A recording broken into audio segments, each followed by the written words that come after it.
con el auditorio de Mega Noticias, y es que, bueno, a ver, en los últimos años se han aprobado leyes, se han aprobado normas a favor de los derechos de las mujeres, pero particularmente estas dos se enfocan a ese tipo de violencia mediática, a ese tipo de violencia digital que se ha pues hecho cada vez más fuerte, déjame decirlo así, por el crecimiento de las redes sociales, por el crecimiento de diferentes aplicaciones, pero ¿qué tan grave es en nuestro país esta situación? Te saludo con gusto.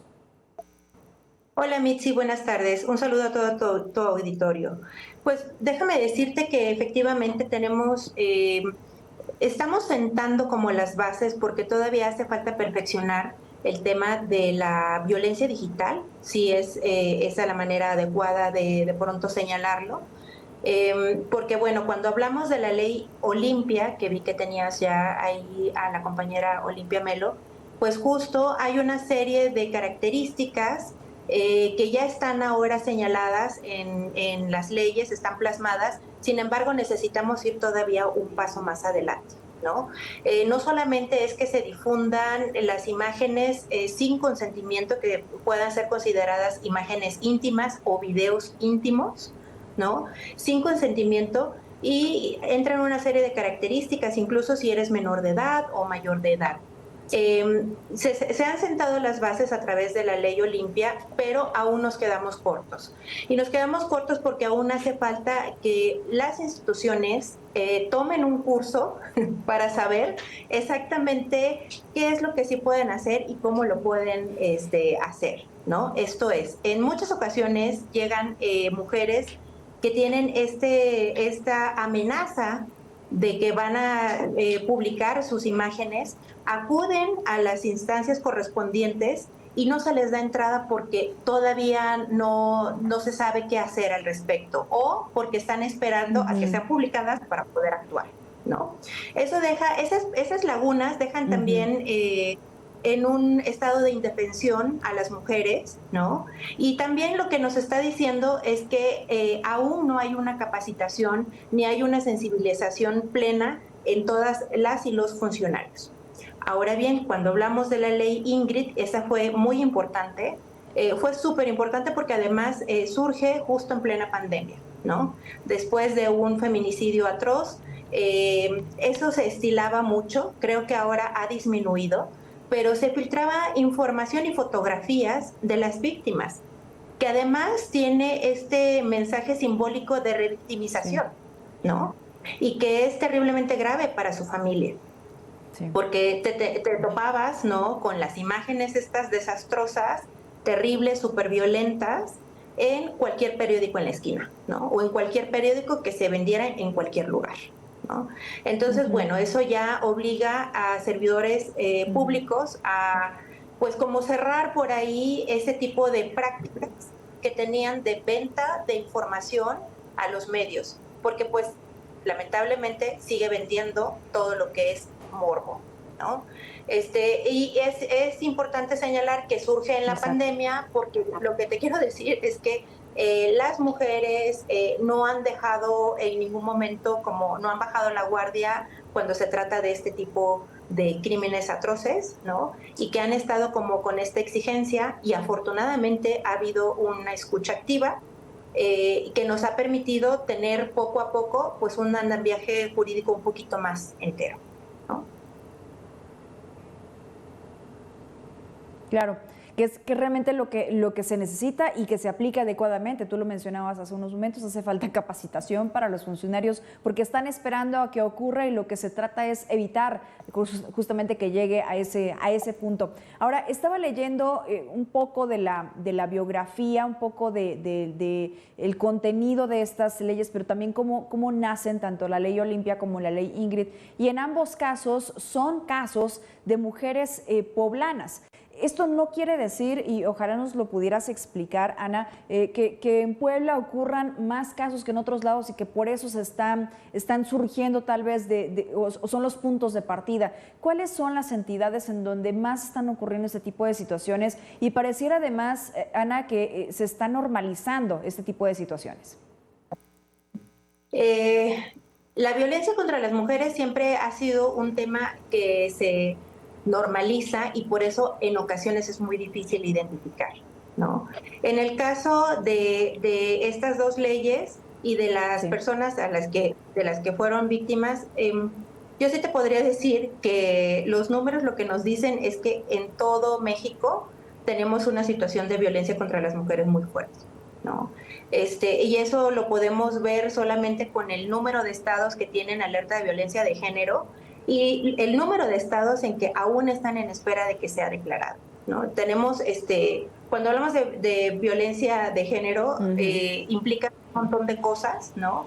Pero lo que quiero como decirte con esto es que no es solamente que en el estado de Puebla sea el único lugar o el que tenga un índice más alto, porque podría señalar en todo caso al Estado de México, ¿no? Que en el Estado de México es un lugar que es tierra de nadie, ¿no? Aunque hay un montón de cosas en torno para la protección de los derechos de las mujeres y de la integridad física y emocional de las mujeres, resulta que nadie hace nada, ¿no? En Ciudad de México hemos tenido grandes avances y eso también se debe a que hemos estado las feministas y las diversas organizaciones defensoras de derechos humanos como muy organizadas, ¿no? Saliendo, exigiendo, sentándonos a pedir a gobierno pues que haya una respuesta. Creo que aún hace falta mucho por hacer, ¿no? Eso también es cierto, porque los cambios que necesitamos las mujeres para tener una vida plena y sin violencia, pues tienen que ser radicales. Y vamos como poco a poquito y venciendo muchas resistencias. Afortunadamente, también hay un lenguaje y hay una política exterior feminista que se ha mencionado mucho al exterior y eso hace que se tenga como cierta presión, ¿no? Y el trabajo que hacen defensoras de derechos humanos y feministas al respecto, poniéndolo cada vez en la mira y haciendo como estas presiones, ¿no? Saliendo a marchar, es lo que obliga a que las cosas vayan caminando. Quiero decir con esto que no todo es voluntad política, ¿no? Aunque pareciera que hay una gran parte ganada, tenemos que seguir impulsando eso, ¿no? Exigir que funcionarias y funcionarios que no estén haciendo su trabajo sean removidos porque es un peligro, ¿no? Es un peligro, una afrenta y es lo primero que imposibilita el acceso a la justicia de las mujeres y sobre todo cuando hablamos de este tipo de impunidad y de estas resistencias machistas, patriarcales que impiden el acceso a la justicia, pues también hablamos que justo ese es el cobijo para que se siga ejerciendo la violencia contra las mujeres. Porque hasta que no se dé un mensaje contundente de que el andamiaje legal que tenemos va a ser aplicado y que van a haber consecuencias, pues seguiremos como en aumento cuando hablamos de violencia contra las mujeres. Por supuesto, y en este y en otros delitos más, y en otras situaciones que ocurren más, yo iniciaba este espacio hablando de la impunidad en un país en el que cada minuto, cada hora, mujeres, muchas son violentadas, y si no es desde el acoso, la violencia que puede ser física, psicológica, demás, los feminicidios que también han ido en incremento. Hace un rato mencionabas tema Estado de México, que a pesar de que hay cosas que ya han cambiado, que digamos pudieran llamarse herramientas que ya se han aplicado, sigue siendo un estado peligroso para las mujeres. Yo te pongo otro caso, Veracruz, la entidad en la que podrían activarse ya 3 alertas de género, que podría ser la primera entidad en activarse, es esta tercera, y aún así parece que tampoco ha causado ningún cambio. Si no es voluntad política, tiene que ver también con cultura, tiene que ver con educación, tiene que ver con qué, Ana. Tiene que ver con el mensaje que se hace de manera institucional. Estamos acostumbradas a que el mensaje siempre va dirigido hacia nosotras, ¿no? Hacia las mujeres, hacia las posibles víctimas, hacia las defensoras, claro, ¿no? Y se tiene que empezar a cambiar el mensaje. El mensaje tiene que ir dirigido a quienes están violentando a mujeres y a mí me gustaría señalar que no solamente a las mujeres adultas. Hay un gran índice de niñas y jóvenes que están siendo víctimas no solamente de violaciones, ¿no? sino que también de feminicidios. Y que cuando hablamos de feminicidio en general pareciera que se diluye, sí, pero es muy terrible lo que sucede también en materia de infancias, de niñas, ¿no? Y que están siendo víctimas de feminicidio.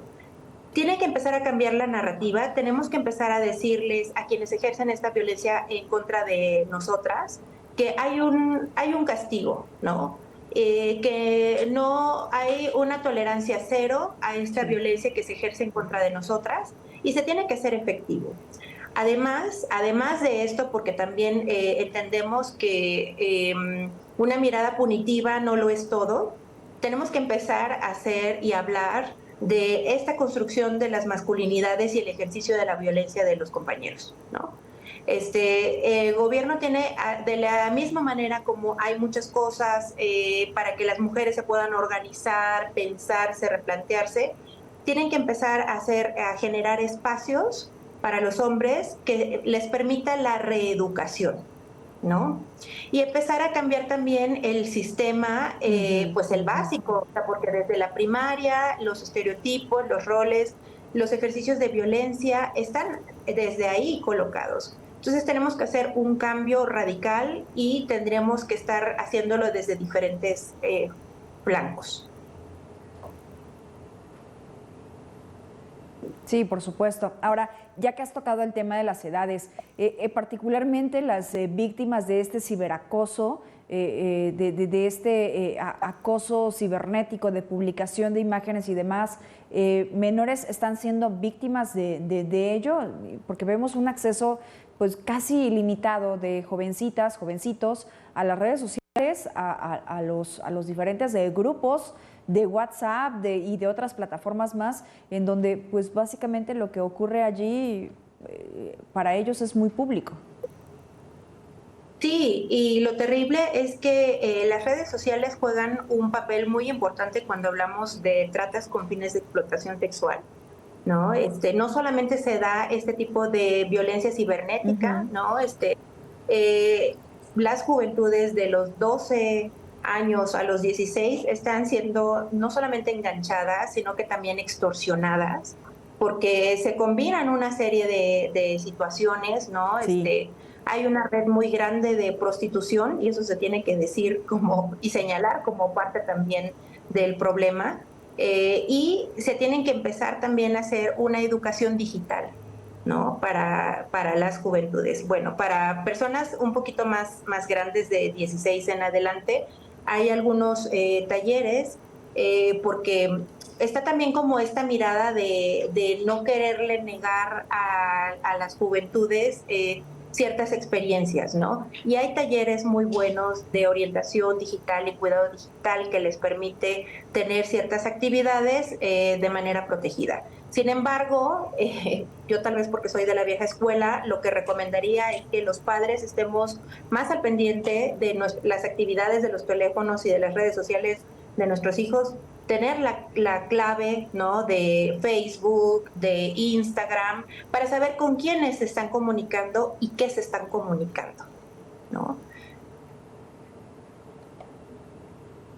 Sí.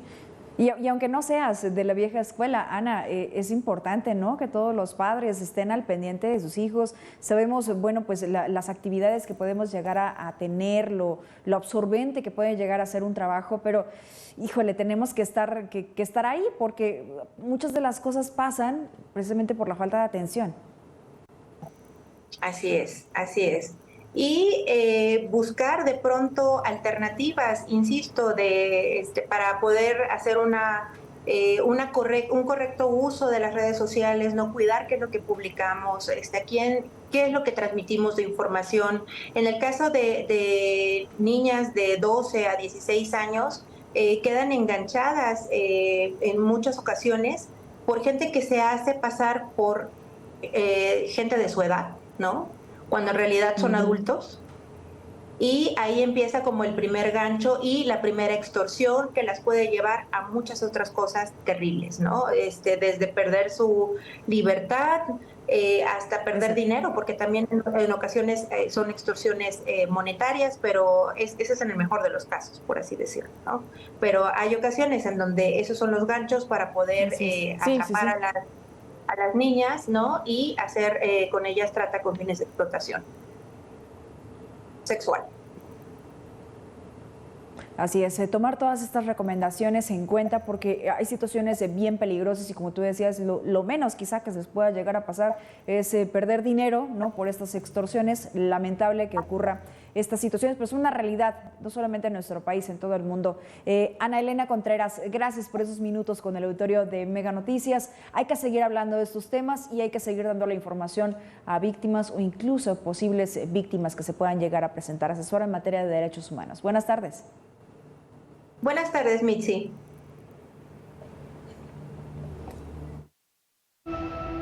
Lo que importa es la democracia, por encima de los personajes que asisten, faltan o empañan las concentraciones y marchas ciudadanas, incluso más allá del valor político de convocatoria. Lo que importa es defender las instituciones que dan garantía a las elecciones y los resultados. Los mexicanos nos merecemos que nuestro voto sea reconocido y que la pluralidad, mayorías y minorías tengan representación. Nos merecemos que los ganadores de elecciones gocen de legitimidad. La alternancia pacífica del poder es un derecho ganado y nadie debería destruir lo que tantos años nos ha costado. Que escuchen los que convocan de uno y otro lado. No importa el número, lo que importa es que miles de mexicanos exigen que se respete la independencia de los órganos autónomos y que se haga valer la independencia de poderes. Y si la Suprema Corte resuelve la inconstitucionalidad de las reformas, lo que importa es que se haga valer la ley, la Constitución y el Estado de Derecho. No caigamos en el juego polarizante, ni dictadores en potencia, ni conservadores u oligarcas corruptos. Lo que importa es la paz, gobernabilidad y estabilidad de los mexicanos. Lo que importa es la democracia.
Descubre México. Museo de Arte Popular. Bienvenidos a un referente de la artesanía mexicana, lugar que contiene salas dedicadas a los grandes maestros del arte popular y las expresiones artesanales provenientes de las 32 entidades de México. Este es el Museo de Arte Popular. Aquí se encuentran manifestaciones artesanales elaboradas con una gran variedad de materiales que forman colecciones de gran atractivo artístico. El museo es el promotor del desfile anual de Noche de Alebrijes, en el cual criaturas fantásticas se construyen de gran escala y desfilan desde el Zócalo hasta el Monumento a la Independencia, llenando el Paseo de la Reforma con seres de colores vibrantes y texturas, tomando de inspiración a todo nuestro México. Ven a descubrirlo.